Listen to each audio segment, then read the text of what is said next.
Hi, I'm Chris Orr, and I'm going to be reading from the book of Esther. Esther is central to the holiday of Purim, and that's what the whole story in Esther is about. There's other stories within it that I would love to talk about, but I can't because this is going to be long enough. Now, one of the things traditionally that's done is when Esther's name comes up, you cheer, and yay, it's wonderful. Or she's wonderful. And in when Haman's name comes up, you make noise. You want to blot out Haman's name because he's the bad guy. Now, don't get Haman mixed up with Mordecai. Mordecai is the good guy. He also comes up a lot in this. So it's Esther, yay! Haman, I almost messed it up. Haman, make noise. Mordecai, remember, he's a good guy. So let's start. I'd be taking a break between each chapter just to get a sip of some liquid to wet my throat, just so you know. Now, in the days of Ahasuerus, the Ahasuerus who reigned from India to Ethiopia over 127 provinces, in those days when King Ahasuerus sat on his royal throne in Susa, the citadel, in the third year of his reign, he gave a feast for all his officials and servants. The army of Persia and Media and the nobles and governors and provinces of the provinces were before him, while he showed the riches of his royal glory and the splendor and pomp of his greatness for many days, 180 days. And when these days were completed, the king gave all the people present in Susa, the citadel, both great and small, a feast lasting for over 7 days in the court of the garden of the king's palace. There were white cotton curtains and violet hangings, fastened with cords of fine linen, and purple to silver rods, and marble pillars, and also couches of gold and silver on a mosaic pavement of porphyry, marble, mother of pearl, and precious stones. Drinks were served in golden vessels of different kinds, and the royal wine was lavished according to the bounty of the king. And drinking was according to this edict. There is no compulsion. For the king had given orders to all his staff in the palace to do as each man desired. Queen Vashti also gave a feast for the women in the palace that belonged to the king. On the 7th day, when the heart of the king was merry with wine, he commanded Purim, Biztha, Harbona, Bigtha, Abitha, Zethar, and Kirkus, the 7 eunuchs who served in the presence of King Ahasuerus, to bring Queen Vashti before the king with her royal crown, in order to show the peoples and the princes her beauty, for she was lovely to look at. But Queen Vashti refused to come at the king's command, delivered by the eunuchs. At this, the king became enraged, and his anger burned within him. Then the king said to the wise men who knew the times, for this was the king's procedure toward all who were versed in law and judgment, the men next to him being Karshna, Sethar, Admatha, Tarshish, Mersina, and Memucan, the 7 princes of Persia and Media, who saw the king's face and sat first in the kingdom. According to the law, what is to be done with Queen Vashti because she has not performed the command of the king delivered by the eunuchs? Then Memucan said in the presence of the king and the officials, not only against the king has Vashti done wrong, but also against all the officials and all the peoples who are in all the provinces of King Ahasuerus. For the queen's behavior will be known to all the women, causing them to look at their husbands with contempt, since they will say, King Ahasuerus commanded the Queen Vashti to be brought before him, and she did not come. This very day, the noble women of Persia and Media, who have heard the queen's behavior, will say the same to all the king's officials, and there will be contempt and wrath of plenty. If it please the king, let a royal order go out from him, and let it be written among the laws of the Persians and the Medes, so that it may never be repealed, that Vashti is never again to come before the king, and let the king give her royal position to another who is better than she.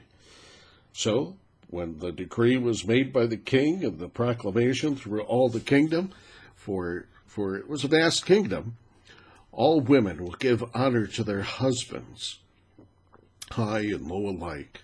This advice pleased the king and the princes, and the king did as Memucan proposed. He sent letters to all the royal provinces, to every province in his own script, and to every people in its own language, that every man be master of his own household and speak according to the language of his people. And now, chapter 2. After these things, when the anger of King Ahasuerus had abated, he remembered Vashti and what she had done and what had been decreed against her. Then the king's young men who attended him said, "Let beautiful young virgins be sought out for the king, and let the king appoint officers in all the provinces of his kingdom to gather all the beautiful young virgins to the harem in Susa, the citadel, under the custody of Haggai, the king's eunuch, who is in charge of the women. Let their cosmetics be given to them, and let the young woman who pleases the king be queen instead of Vashti." This pleased the king, and he did so. Now there was a Jew in Susa, the citadel, whose name was Mordecai, the son of Jair, the son of Shimei, the son of Kish, a Benjaminite, who had been carried away from Jerusalem among the captives, carried away with King Jeconiah of Judah, whom Nebuchadnezzar, king of Babylon, had carried away. He was bringing up Hadassah, that is Esther, the daughter of his uncle, for she had neither father nor mother. The young woman had a beautiful figure and was lovely to look at, and when her father and her mother died, Mordecai took her as his own daughter. So when the king's order and his edict were proclaimed, and when many young women were gathered in Susa, the citadel, in the custody of Haggai, Esther was also taken into the king's palace and put in custody of Haggai, who had charge over the women. And the young woman pleased him and won his favor. And he quickly provided her with her cosmetics, her portion of food, and with 7 chosen women from the king's palace, and advanced her and her young women to the best place in the harem. Esther had not made known her people or her kindred, for Mordecai had commanded her not to make it known. And every day Mordecai walked in front of the court of the harem to learn how Esther was doing and what was happening to her. Now when the turn came from each of the young women to go into King Ahasuerus, after being 12 months under his regulations for the women, since there was to be a regular period for their beautifying, 6 months with oil of myrrh and 6 months with spices and ointments for the women, when the young woman was sent in to the king in this way, she was given whatever she desired to take with her from the harem to the king's palace. In the evening she would go in, and in the morning she would return to the second harem in custody of Shagaz, the king's eunuch, who was also in charge of the concubines. She would not go in to the king again unless the king delighted her, and she was summoned by name. When the turn came from Esther, the daughter of Abihail, the uncle of Mordecai, who had taken her as his own daughter, to go into the king, she asked for nothing except that Haggai, the king's eunuch who had in charge of the women, had advised her. Now Esther was winning favor in all the eyes that saw her. And when Esther was taken from King Ahasuerus into the royal palace in the 10th month, which is in the month of Tebeth, in the 7th year of his reign, The king loved Esther more than all the other women, and she won grace and favor in the sight of more than all the virgins, so that he set the royal crown on her head and made her queen instead of Vashti. Then the king gave a great feast for all the officials and the servants. It was Esther's feast. That's what it was called. He also granted remission of the taxes to the provinces and gave gifts with royal generosity. Now, when the virgins were gathered together the second time, Mordecai was sitting at the king's gate. Esther had not made known her kindred or her people, as Mordecai had commanded her, for Esther obeyed Mordecai just as when she was brought up by him. In those days, as Mordecai was sitting at the king's gate, Bigthan and Teresh, two of the king's eunuchs who guarded the thresholds, became angry and sought to lay hands on King Ahasuerus. And this came to the knowledge of Mordecai, and he told Queen Esther, and Esther told the king in the name of Mordecai. When the affair was investigated and found to be so, the men were both hanged in the gallows. And it was recorded in the book of the Chronicles in the presence of the king. And now, chapter 3. Okay, it's time to get out the noisemakers right away. After these things, King Ahasuerus promoted Haman the Agagite, the son of Hammedatha, and advanced him and set his throne above all the officials who were with him. And all the king's servants who were at the king's gate bowed down and paid homage to Haman, for the king had commanded concerning him. But Mordecai did not bow down or pay homage. Then the king's servants who were at the king's gate said to Mordecai, "Why do you transgress the king's command?" And when they spoke to him day after day, he would not listen to them. They told Haman, in order to see whether Mordecai's words would stand, for he had told them that he was a Jew. And when Haman saw that Mordecai did not bow down or pay homage to him, Haman was filled with fury. But he disdained to lay hands on Mordecai alone. So they had made known to him the people of Mordecai. Haman sought to destroy all the Jews, the people of Mordecai, throughout the whole kingdom of Ahasuerus. In the first month, which is the month of Nisan, in the 12th year of King Ahasuerus, they cast that is, they cast lots before Haman day after day, and they cast it month after month till the 12th month, which is the month of Adar. Then Haman said to King Ahasuerus, "There is a certain people scattered abroad and dispersed among the peoples of all the provinces of your kingdom. Their laws are different from those of every other people, and they do not keep the king's laws, so that it is not to the king's profit to tolerate them. If it please the king, let it be decreed that they be destroyed, and I will pay 10,000 talents of silver into the hands of those who have charge of the king's business, that they may put it into the king's treasuries." So the king took the signet ring from his hand, and he gave it to Haman the Agagite, the son of Hammedatha, the enemy of the Jews. And the king said to Haman, "So the money is given to you, the people also, to do with them as seems good to you." Then the king's scribes were summoned on the 13th day of the first month, and an edict, according to all that Haman had commanded, was written to the king's satraps and to the governors over all the provinces, and to the officials of the peoples of every province in his own script, and every people in his own language. It was written in the name of the king Ahasuerus, and sealed with the king's signet ring. Letters were sent by couriers to all the king's provinces, with instructions to destroy, to kill, to annihilate all Jews, young and old, women and children, in one day, the 13th day of the 12th month, which is the month of Adar, and to plunder their goods. A copy of the document was to be issued as a decree in every province, a proclamation to the peoples to be ready for that day.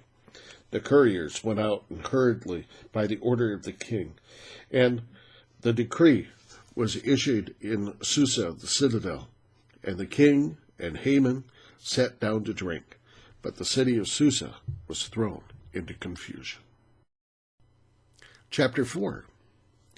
When Mordecai learned all that had been done, Mordecai tore his clothes and put on sackcloth and ashes, and went out into the midst of the city, and he cried out with a loud and bitter cry. He went up to the entrance of the king's gate, for no one was allowed to enter the king's gate clothed in sackcloth. And in every province, wherever the king's command and decree was reached, there were great mourning among the Jews, with fasting and weeping and lamenting, and many of them lay in sackcloth and ashes. When Esther's young women and her eunuchs came and told her, the queen was deeply distressed. She sent garments to clothe Mordecai so that he might take off his sackcloth, but he would not accept them. Then Esther called for Hathach, one of the king's eunuchs, who had been appointed to attend her, and ordered him to go to Mordecai to learn what this was and why it was. Hathach went out to Mordecai in the open square of the city in front of the king's gate, and Mordecai told him all that had happened to him, and the exact sum of money that Haman had promised to pay to the king's treasuries for the destruction of the Jews. Mordecai also gave him a copy of the decree issued in Susa for the destruction, that he may show it to Esther and explain it to her, and command her to go to the king to beg his favor and to plead with him on behalf of her people. And Hathach went and told Esther what Mordecai had said. And Esther spoke to Hathach and commanded him to go to Mordecai and say, all the king's servants and the people in the king's provinces know that if any man or woman goes to the king inside the inner court without being called, there is but one law, to be put to death, except the one whom my king holds out the golden scepter, so that he may live. But as for me, I have not been called to come into the king these 30 days. And they told Mordecai what Esther had said. Then Mordecai told them to reply to Esther, Do not think to yourself that in the king's palace you will escape any more than any of the other Jews. For if you keep silent at this time, relief and deliverance will rise for the Jews from some other place. But you and your father's house will perish. And who knows whether you have come to the kingdom for such a time as this? Then Esther told them to reply to Mordecai, Go, gather all the Jews to be found in Susa and hold a fast on my behalf, and do not eat or drink for 3 days, night or day. I and my young women will also fast as you do. Then I will go to the king, though it is against the law, and if I perish, I perish. Mordecai then went away and did everything as Esther had told him. And now, Chapter 5. Esther prepares a banquet. On the 3rd day, Esther put on her royal robes and stood in the inner court of the king's palace in front of the king's quarters, while the king was sitting on his royal throne inside the throne room opposite the entrance of the palace. And when the king saw Queen Esther standing in the court, she won favor in his sight, and he held out to Esther the golden scepter that was in his hand. Then Esther approached and touched the tip of the scepter. And the king said to her, What is it, Queen Esther? What is your request? It shall be given you, even to half my kingdom. And Esther said, If it please the king, let the king and Haman come today to a feast that I have prepared for the king. Then the king said, Bring Haman quickly, so that we may do as Esther has asked. So the king and Haman came to the feast that Esther prepared. And as they were drinking wine after the feast, the king said to Esther, What is your wish? It shall be granted you. And what is your request? Even to half the kingdom it shall be fulfilled. Then Esther answered, My wish is, and my request is, if I have found favor in the sight of the king, and if it please the king to grant my wish and fulfill my request, let the king and Haman come to the feast that I will prepare for them, and tomorrow I will do as the king has said. And Haman went out that day joyful and glad of heart. For when Haman saw that Mordecai was in the king's gate, that he neither rose nor trembled before him, he was filled with wrath against Mordecai. Nevertheless, Haman restrained himself, and he went home. And he sent and brought his friends and his wife Zeresh. And Haman recounted to them the splendor, the riches, and the number of sons, all the promotions which the king had honored him, and how he had advanced him above all the officials and servants of the king. Then Haman said, Even Queen Esther, let no one but me come with the king to the feast she prepared. And tomorrow also I am invited by her together with the king. Yet all this is worth nothing to me, so long as I see Mordecai the Jew sitting at the king's gate.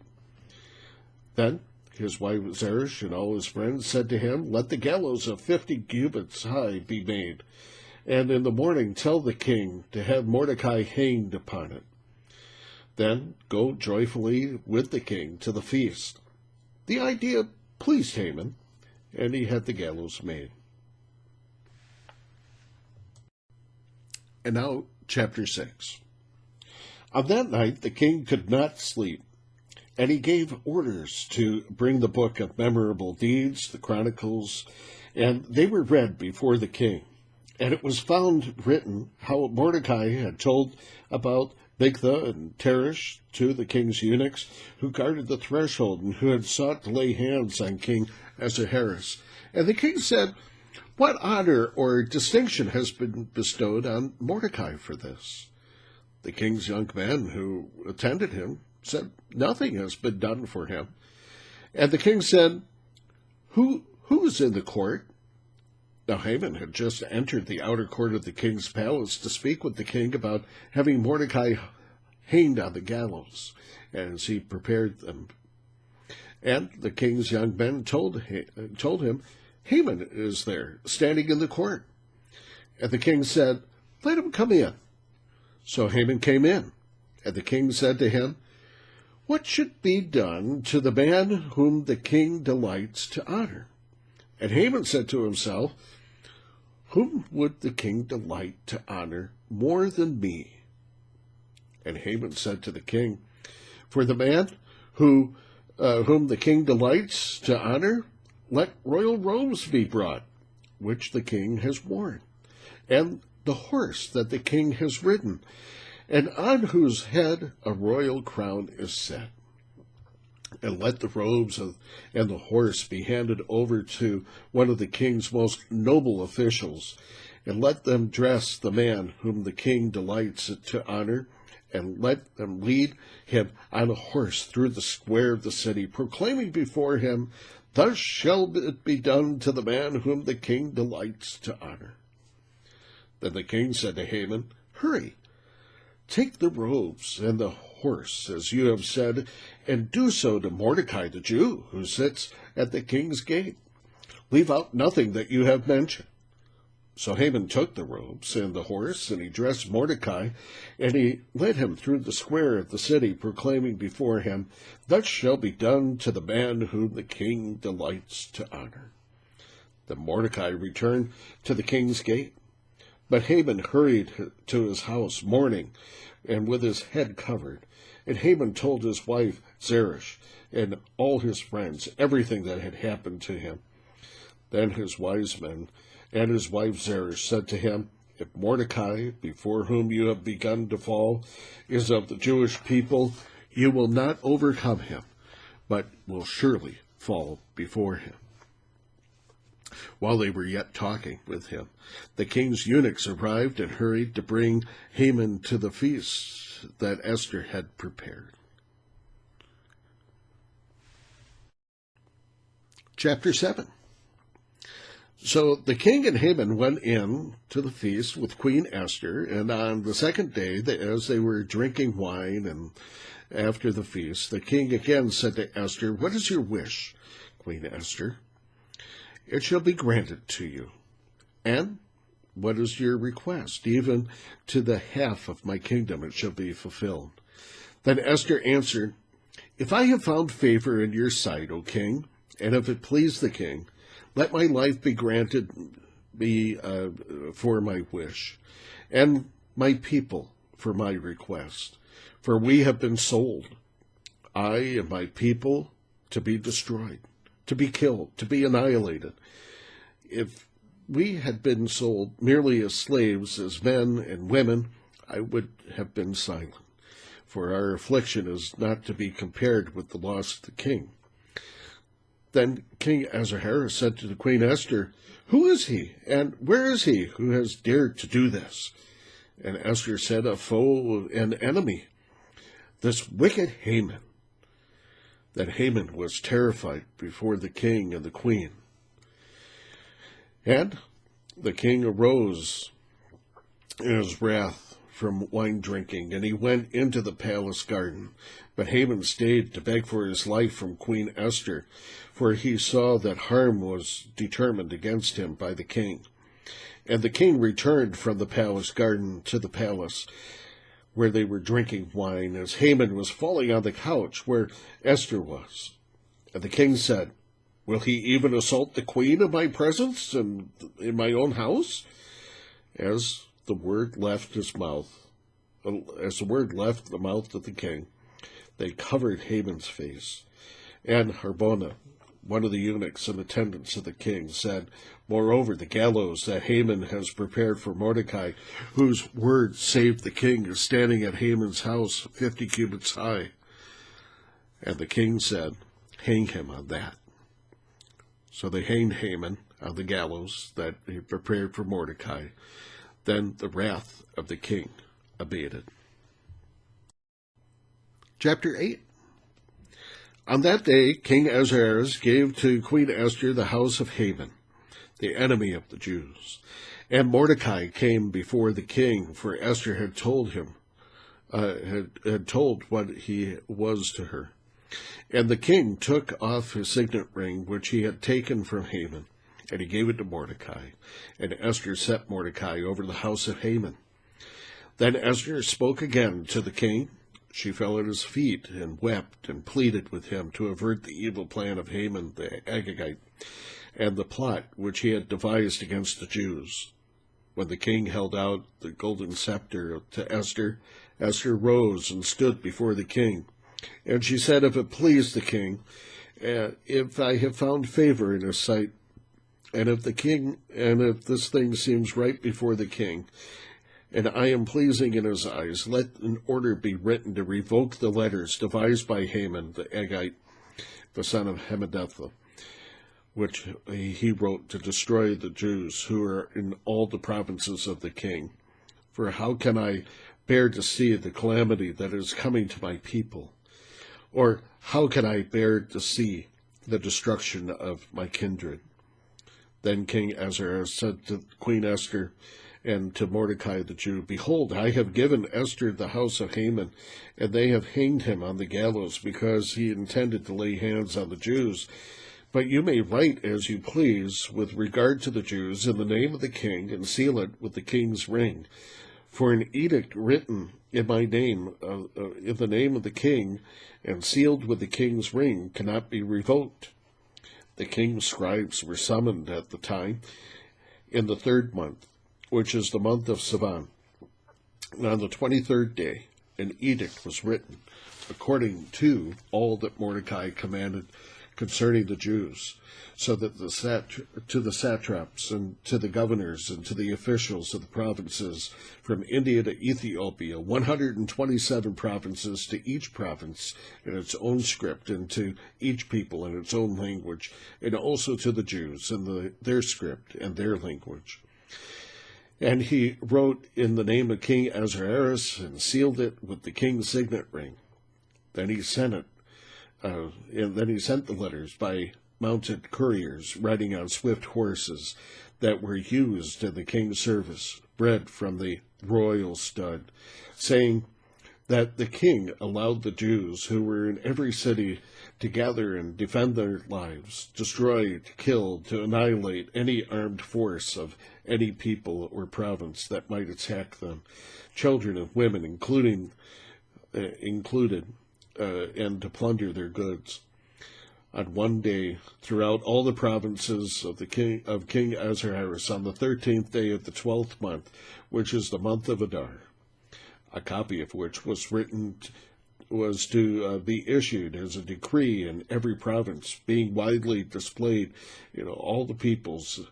And the Jews were to be ready on that day to take vengeance on their enemies. So the couriers, mounted on their swift horses, were used in the king's service, rode out hurriedly, urged by the king's command. And the decree was issued in Susa, the citadel. Then Mordecai went out from the presence of the king in royal robes of blue and white, and with a great golden crown and a robe of fine linen and purple. And the city of Susa shouted and rejoiced. The Jews had light and gladness and joy and honor. And in every province and in every city, wherever the king's command and the edict was reached, there was gladness and joy among the Jews, a feast and a holiday, and many of the peoples of the country declared themselves Jews, for fear of the Jews had fallen on them. And now Esther chapter 9. Now in the 12th month, which is the month of Adar, on the 13th day of the same, when the king's command and edict were about to be carried out, on the very day when the enemies of the Jews hoped to gain the mastery over them, the reverse occurred. The Jews gained mastery over those who hated them. The Jews gathered in their cities throughout all the provinces of King Ahasuerus to lay hands on those who sought their harm. And no one could stand against them, for the fear of them had fallen on the peoples. All the officials of the provinces, the satraps, the governors, the royal agents also helped the Jews, for the fear of Mordecai had fallen on them. For Mordecai was great in the king's house, and his fame was spread throughout all the provinces. For the man Mordecai grew more and more powerful. The Jews struck all their enemies with the sword, killing and destroying them, and did as they pleased to those who hated them. In Susa, the citadel itself, the Jews killed and destroyed 500 men, and also killed Pashdatha and Delphon and Haggatha, Portha, Adalia, and Adritha, and Pershta, and Azara, and Adara, and the Dara, the 10 sons of Haman, the son of Habaddeth, the enemy of the Jews, and they laid no hand on the plunder. That very day, the number of those killed in Susa, the citadel, was reported to the king, and the king said to Queen Esther, in Susa, the citadel, the Jews have killed and destroyed 500 men, and the 10 sons of Haman. What then have they done to the rest of the king's provinces? Now, what is your wish? It shall be granted to you. And what further is your request? It shall be fulfilled. And Esther said, if it please the king, let the Jews who are in Susa be allowed tomorrow also to do according to this day's verdict, and to let the 10 sons of Haman be hanged on the gallows. So the king commanded this be done. A decree was issued in Susa, and the 10 sons of Haman were hanged. The Jews who were in Susa gathered also on the 14th day of the month of Adar, and they killed 300 men in Susa, but they laid no hands on the plunder. Now the rest of the Jews who were in the king's provinces also gathered to defend their lives, and got relief from their enemies, and killed 75,000 of those who hated them, but laid no hands on the plunder. This was the 13th day of the month of Adar, and the 14th day they rested, and made a day of feasting and gladness. But the Jews who were in Susa gathered on the 13th day and on the 14th, and rested on the 15th day, making that day a feasting of gladness. Therefore, the Jews of the villages who live in rural towns hold the 14th day of the month of Adar as a day of gladness and fasting, as a holiday, and a day on which they sent gifts of food to one another.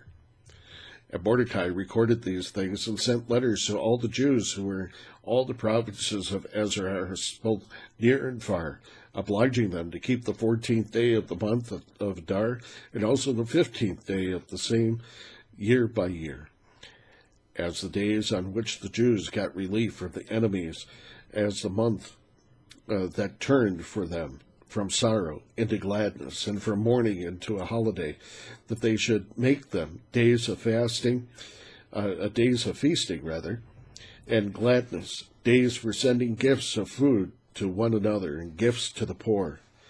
So the Jews accepted what they had started to do, and what Mordecai had written to them. For Haman the Agagite, the son of Hammedatha, the enemy of all Jews, had planned against the Jews to destroy them and cast pur, that is, cast lots, to crush and to destroy them.